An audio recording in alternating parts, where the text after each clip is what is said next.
2014 के पहले जो हालात थे वो हालात वापस नहीं चाहिए। प्रधानमंत्री को तो कोई पूछता ही नहीं था। सरकार रिमोट कंट्रोल से चला करती थी। आज कांग्रेस पार्टी की जो हालत हुई है उसकी गुनहगार वो खुद है। हमारे देश के यशस्वी प्रधानमंत्री नरेंद्र मोदी जी ने 2014 के बाद देश में कितना बड़ा परिवर्तन किया है ये आपको देखने को मिल रहा है। 2014 के बाद हमारी गरीब कल्याण की योजनाएं हो या हमारे देश का विकास हो या हमारी सीमाओं की सुरक्षा हो या दुनिया के अंदर बढ़ता हुआ भारत का गौरव हो, ये माननीय देश के हमारे यशस्वी प्रधानमंत्री नरेंद्र मोदी जी ने 2014 के बाद ये सारी की सारी स्थिति बदलने का काम किया है। देश के यशस्वी प्रधानमंत्री नरेंद्र मोदी जी के नेतृत्व में, क्योंकि मोदी जी की गारंटी यानी कि पूरा होने की गारंटी, पूरा होने की गारंटी। हमने वायदा किया था कि हमारी सरकार आते ही हम 450 रुपए में गैस का सिलेंडर देंगे। हमारी 15 दिसंबर को शपथ ली, 25 दिसंबर की कैबिनेट की बैठक में फैसला किया और 1 जनवरी से 73 लाख हमारी माता बहनों को 450 रुपए में हमने सिलेंडर देना प्रारंभ किया, सिलेंडर देना प्रारंभ किया। कि किसान की सम्मान निधि बढ़ाने का काम करेंगे। हमने किसान की सम्मान निधि माननीय हमारे देश के यशस्वी प्रधानमंत्री 6,000 रुपए देते हैं, 2,000 रुपए बढ़ा करके उनके नेतृत्व में हमने 8,000 रुपए किसान सम्मान निधि देने का काम हमारी सरकार ने किया है। यही नहीं, हमारी केंद्र सरकार का बार बार पत्र आता था कि जो किसान ऐसे जिनको सम्मान निधि नहीं मिल रही है उनकी सूची भेजिए, लेकिन राज्य सरकार ने वो सूची भी नहीं भेजी। हमने ऐसे 63,000 किसान भाइयों का सूची में नाम भी जोड़ा है और उनको सम्मान निधि देने का काम किया है। यानी ये मोदी जी की गारंटी है, जो कहते हैं वो करते हैं। कि हमारी सामाजिक सुरक्षा पेंशन हम 15% बढ़ाएंगे। हमने 15% बढ़ाते हुए 1,000 रुपए थी, हमने 1,150 रुपए हमारी सामाजिक सुरक्षा पेंशन भी बढ़ाने का काम किया है। हमने किसानों से वायदा किया था कि हम गेहूं पर एमएसपी बढ़ाने का काम करेंगे। हमने 2275 रुपए से 125 रुपए बोनस देकर के 2400 रुपए गेहूं की एमएसपी बढ़ाने का काम हमारी सरकार ने किया है। यही नहीं, हमारी ईआरसीपी की योजना जो 21 जिलों की योजना थी, कांग्रेस ने हमेशा लटकाने का, अटकाने का, भटकाने का काम किया।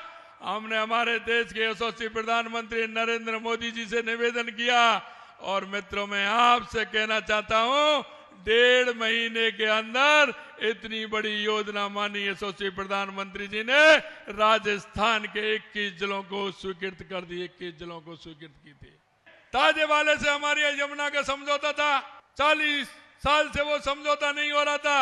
हमारे देश के यशस्वी प्रधानमंत्री नरेंद्र मोदी जी से निवेदन किया और उन्होंने तुरंत ही हमारे ताजेवाला से हमारे 3 जिलों को पानी देने का काम किया। और मैं आपसे निवेदन करना चाहता हूं मित्रों, हमारा चाहे बाड़मेर हो, जैसलमेर हो, नागौर हो, बीकानेर हो, हनुमानगढ़ हो, मां हमारी इंदिरा गांधी नहर और गंग नहर आती है, उसमें 15 किलोमीटर पंजाब के अंदर कच्ची नहर है। वो अगर पानी उसमें आ जाए तो वो टूट जाती है। हमने माननीय प्रधानमंत्री जी से निवेदन किया और उसके लिए केंद्र से 2400 करोड़ रुपए मंजूर किया और वो नहर हमारी पक्की बन रही है। ये भी मैं आपसे निवेदन करना चाहता हूं। सांचौर के लिए और बाड़मेर के लिए नर्मदा का पानी देने का काम हमारे देश के यशस्वी प्रधानमंत्री नरेंद्र मोदी जी ने 20 साल पहले किया था। जब वो गुजरात के मुख्यमंत्री थे तो उन्होंने ये पानी देने का काम किया था। मैं आपसे इतना ही निवेदन करना चाहता हूं मित्रों कि जो हमारे घोषणा पत्र में जो हमने वायदे, हमारे संकल्प पत्र में जो हमने वायदे किए थे वो 45% वायदे हमने माननीय यशस्वी प्रधानमंत्री जी के नेतृत्व में 90 दिन के अंदर राजस्थान के अंदर 45% पूरा करने का काम किया है। देश को 2014 के पहले जो हालात थे वो हालात वापस नहीं चाहिए।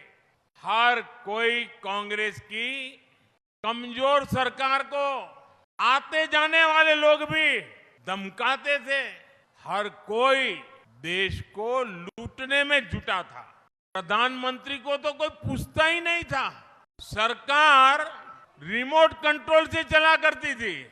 आप कल्पना करिए कि कैबिनेट ने जो निर्णय पास किया हो, देश की संवैधानिक संस्था ने जो निर्णय पास किया हो, उसको उनकी पार्टी के ही एक नेता भरे मीडिया की मीटिंग बुला करके बड़े रौब से उस अध्यादेश को फाड़ के फेंक देते हैं। क्या ऐसी दुर्बल अवस्था देश को मजबूत बना सकती है क्या? आप मुझे बताइए।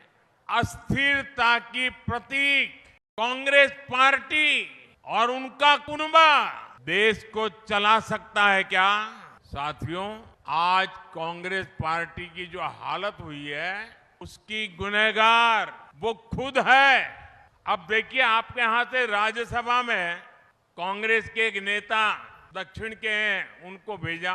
क्या कभी उन्होंने राजस्थान के लिए एक भी बार राजस्थान की बात कही है?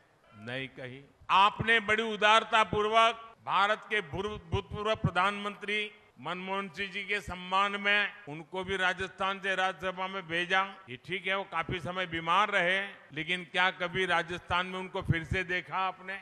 और अब उनके एक दूसरे नेता को आपने बचाने की कोशिश की राजस्थान वालों ने। जो लोग चुनाव नहीं लड़ सकते, चुनाव जीत नहीं सकते, मैदान भाग के इस बार राजस्थान से राज्यसभा में आए हैं।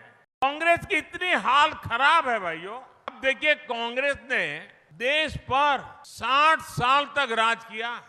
इसी कांग्रेस ने हमारी माताओं बहनों को शौचालय, गैस, बिजली, पानी, बैंक के अकाउंट, ऐसी छोटी छोटी चीजों के लिए तरसाया। इसी कांग्रेस ने परिवारवाद और भ्रष्टाचार का दीमक फैलाकर देश को खोखला कर दिया। और उनके इन्हीं पापों की सजा आज देश कांग्रेस को दे रहा है। और खास करके देश का युवा इतना गुस्से में है, वो दोबारा कांग्रेस का मुंह देखना नहीं चाहता है।